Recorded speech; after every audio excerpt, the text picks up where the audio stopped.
Hello दोस्तों, स्वागत है एक बार आपका फिर आपके यूट्यूब चैनल राम सृष्टि पॉइंट पर। दोस्तों मेरा नाम है जितेंद्र यादव और जैसा कि आप जानते हैं हम SSC GD previous year questions कर रहे हैं दोस्तों। तो आने वाले सारे एग्जाम जैसे यूपी पुलिस, यूपी एसआई भी है, आपका कांस्टेबल भी है, रेलवे ग्रुप डी भी है, एमटीएस भी है, सीजीएल मेंस भी है, सारे क्वेश्चंस आपके एग्जाम्स के ही हैं दोस्तों, आपके लिए बहुत इंपॉर्टेंट है। तो पहला क्वेश्चन आपके पास है, मलेरिया और कालाजार किससे होता है? जीवाणु, विषाणु, प्रोटोजोआ और कवक। तो दोस्तों आप सभी को पता होगा मलेरिया किसके काटने की वजह से होता है, तो मादा एनोफ्लिज मच्छर के काटने से होता है। लेकिन इसमें ऐसा कोई ऑप्शन नहीं है, तो हमारा इसका जो राइट आंसर होगा वो होगा प्रोटोजोआ। प्रोटोजोआ एक टाइप का वही होता है, जैसे वायरस होते हैं वैसे प्रोटोजोआ के कारण ये आपका हो जाता है। अगला क्वेश्चन है, कौन आसपास से ध्वनि को एकत्रित करता है? स्वर्ण तंत्रिकाएं, कर्णावर्त, कान का पर्दा, कर्णपाली यानी कि पिन्ना। तो दोस्तों आपने देखा होगा कि हमारा कान के जो बाहर इतना सारा बना रहता है ना, जो हमारा कान है एक्चुअल में बाहर का पार्ट जो है उसे हम कर्णपाली कहते हैं, और यही क्या करता है, ध्वनि को एकत्रित करने का काम करता है। तो आपका जो राइट आंसर हो जाएगा वो हो जाएगा ऑप्शन नंबर 4। अगले क्वेश्चन की ओर चलते हैं दोस्तों। अगला क्वेश्चन है, ताजमहल की प्रतिकृति का मतलब होता है दोस्तों, जैसे आज के टाइम में फोटोकॉपी कहते हैं। बीवी का मकबरा कहाँ पर स्थित है? आपके ऑप्शन है चंदन नगर, कटक, अहमदाबाद, औरंगाबाद। तो दोस्तों बीवी का मकबरा, ये क्वेश्चन बहुत इंपॉर्टेंट है आपके एग्जाम के लिए, तो आप सभी को पता होगा ये कहाँ पर स्थित है। ऑप्शन नंबर 4 आपका राइट हो जाएगा, औरंगाबाद में। तो दोस्तों बात करेंगे कि औरंगाबाद में ये जो बीवी का मकबरा है ये किसकी याद में बनाया गया, किसने बनाया? तो चलिए दोस्तों बात बता देता हूँ मैं आपको, ये औरंगजेब ने बनाया था, आपको पता ही होगा। तो चलिए दोस्तों अगले क्वेश्चन की ओर चलते हैं। अगला क्वेश्चन है, वैदिक काल के महत्वपूर्ण देवताओं को सही क्रम में चयन कीजिए। अग्नि, इंद्र, सोम, ब्रह्मा, प्रजापति, गरुण, वरुण, विष्णु, शिव, शेषनाग, चंद्र और यम। तो दोस्तों आपको बताना है कि वैदिक काल में जो देवता पूजने का क्रम है वो क्या है, तो आपको पता ही होगा। ऑप्शन नंबर 1 आपका राइट आंसर हो जाएगा, अग्नि, इंद्र और सोम की बात की गई है। अगला क्वेश्चन है दोस्तों आपके पास, प्रकाश वर्ष निम्नलिखित में से किससे संबंधित है? मौसम, दूरी, ध्वनि और गति। तो दोस्तों प्रकाश वर्ष, वैसे तो देखो आपको लग रहा होगा ये प्रकाश से संबंधित है, बट मैं आपको बता दूं इसका राइट आंसर प्रकाश नहीं होगा। इसका राइट आंसर है ऑप्शन नंबर 2, दूरी से। दोस्तों ये प्रकाश वर्ष जो है वो दूरी का मात्रक है। अगले क्वेश्चन की ओर चलते हैं। अगला क्वेश्चन है, नटराज की कांस्य प्रतिमा किसके शासनकाल के दौरान निर्मित की गई थी? तो दोस्तों पांड्या, चेरा, पल्लव और चोल। तो दोस्तों नटराज ये शिव का ही डांस करती हुई एक मूर्ति होती है दोस्तों, जिसमें शिव जी डांस कर रहे होते हैं, यानी कि डांस प्रतिमा में रहते हैं। तो ये चोल शासकों के राज्य में निर्मित की गई थी। तो दोस्तों आई होप आपको ये क्वेश्चन अच्छे लग रहे होंगे, तो प्लीज़ चैनल को लाइक शेयर सब्सक्राइब जरूर कीजिएगा।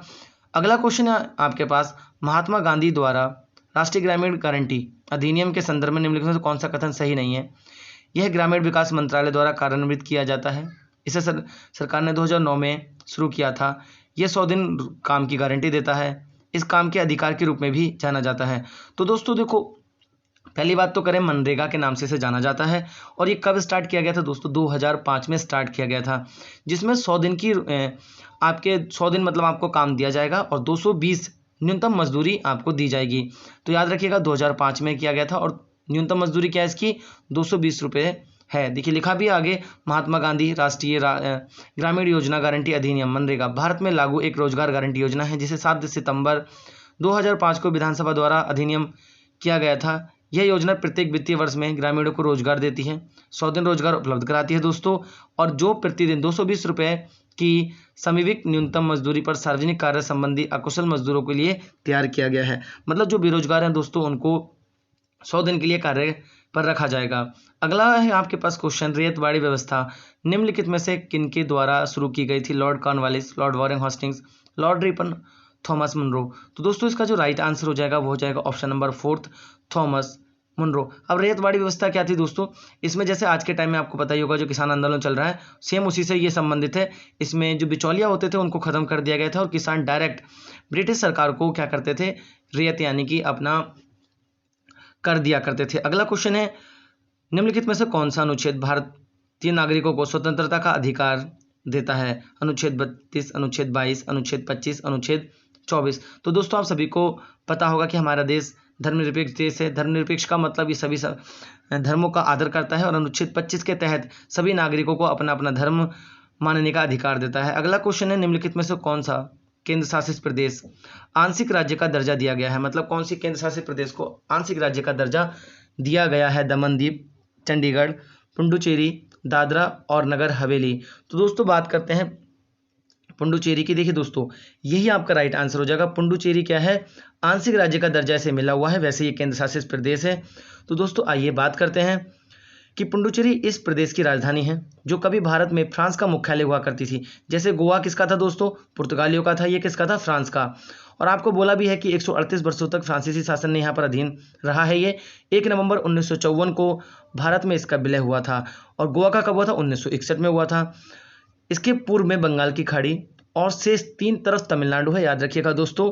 कब ये आज़ाद हुआ था, 1954 में भारत में इसका विलय हुआ था। बात करते हैं अगले क्वेश्चन की। भारतीय राष्ट्रीय कांग्रेस का लाहौर शस्त्र किस कारण से महत्वपूर्ण है। दोस्तों ये क्वेश्चन इतनी बार इसी सेट में आ चुका है, आज 20वां सेट है और अब तक ये 4 बार क्वेश्चन पूछा जा सका है।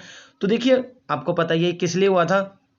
आपको पता होगा कि इस समय लाहौर अधिवेशन कब हुआ था, 31 दिसंबर 1929 को, जिसमें जवाहरलाल नेहरू ने क्या की थी, पूर्ण स्वराज की मांग की थी दोस्तों। तो आपके लिए क्वेश्चन बहुत इंपॉर्टेंट है कि पूर्ण स्वराज की मांग कब की गई थी।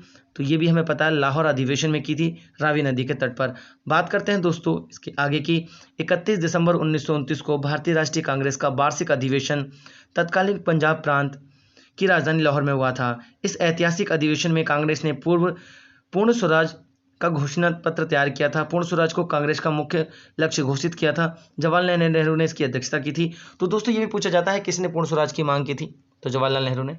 अगला क्वेश्चन है, भारत में चुनाव के संदर्भ में BPAT शब्द का अर्थ पूर्ण रूप से क्या है। Voter verifiable paper account roll, voter verifiable paper audit roll, voter visit poll accounter trail, voter visit press audit trail. तो दोस्तों आप सभी को इसका राइट आंसर अगर नहीं पता है तो मैं आपको बता देता हूं। ऑप्शन नंबर फर्स्ट इसका राइट आंसर हो जाएगा, voter verifiable paper account trail इसका राइट आंसर हो जाएगा। तो दोस्तों देखिए ऐसे क्वेश्चन भी पूछे जाते हैं जिसमें फुल फॉर्म पूछी जाती है।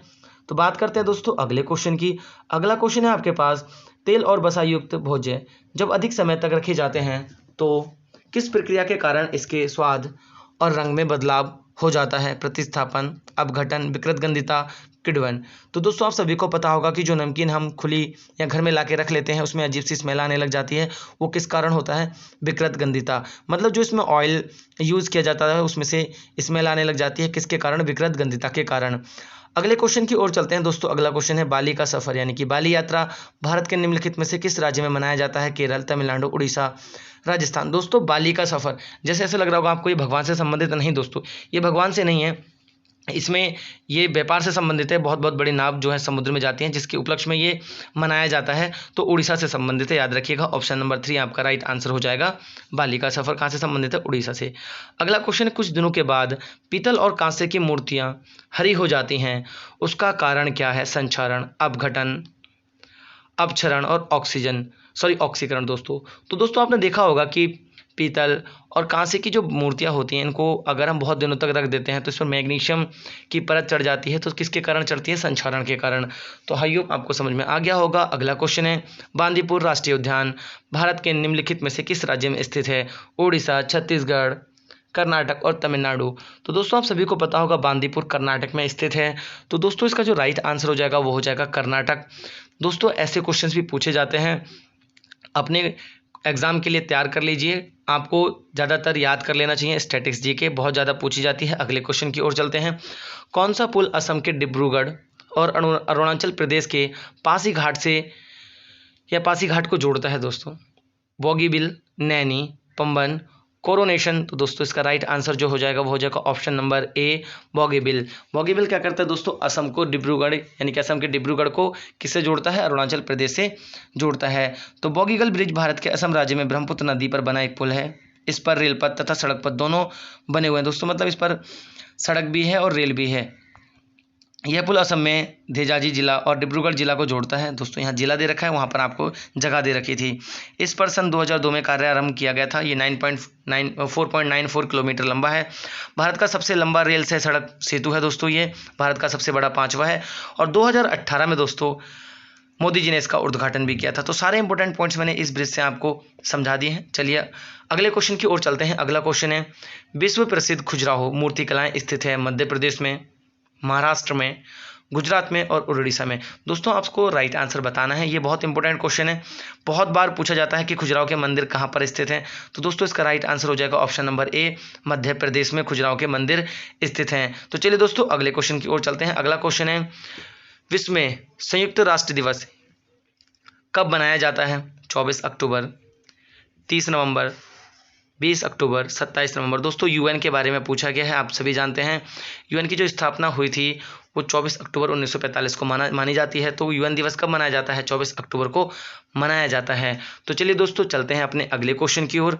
अगला क्वेश्चन है, निम्न में से किस देश को थंडर ड्रैगन की भूमि के नाम से जाना जाता है? ऑप्शन है आपके पास भूटान, श्रीलंका, जापान, नेपाल। तो दोस्तों आपको इसका राइट आंसर बताना है। तो दोस्तों देखिए थंडर ड्रैगन, दोस्तों आपको सभी को चीन इसका आंसर लग रहा होगा क्योंकि उस पर ड्रैगन का फ्लैग है, आपको पता है उसके पास ड्रैगन का, लेकिन नहीं दोस्तों इसका जो राइट आंसर है वो है भूटान। भूटान को भी थंडर ड्रैगन की भूमि के नाम से जाना जाता है। तो दोस्तों आई होप आपको ये सेट अच्छा लगा होगा, अगर अच्छा लगा है तो अपने दोस्तों के साथ शेयर कीजिए, चैनल को सब्सक्राइब कीजिए और बेल आइकन जरूर दबा दीजिए लेटेस्ट नोटिफिकेशन के लिए। तो दोस्तों चलिए मिलते हैं आपसे नेक्स्ट वीडियो में।